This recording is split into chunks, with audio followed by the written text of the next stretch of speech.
फुल स्पीडमध्ये टर्न मारल्याने ॲप्पे रिक्षा पलटी, चौघेजण जखमी. पुणे बेंगलोर राष्ट्रीय महामार्गावर गोटे हद्दीत पॅसेंजर घेऊन भरधाव वेगाने जाणारी ॲप्पे रिक्षा झाली पलटी, चौघेजण झाले जखमी.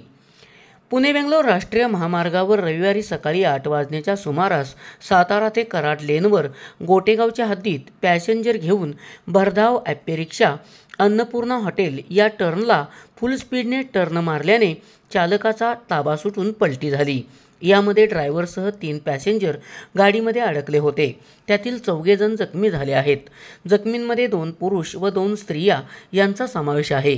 यावेळी डीपी जैन कंपनीचे PRO ऑफिसर दस्तगीर आगा हे ड्युटीवर जात असताना त्यांनी अपघात पाहिल्यानंतर एकाची मदत घेऊन पलटी झालेली रिक्षा सरळ केली व त्यामध्ये अडकलेली माणसे बाहेर काढून दवाखान्यात पाठवली.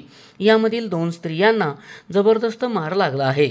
सर्व राहणार वनवासमाची तालुका कराड येथील आहेत. रिक्षा चालकाचे नाव सत्तार मुल्ला राहणार वनवासमाची असे आहे. दस्तगीर आगा यांच्या प्रसंगावधानामुळे जखमींना तात्काळ उपचारासाठी रुग्णालयात दाखल करण्यात आले आहे. SP ओरिजिनेटिव्हसाठी सुनील परीट, कराड.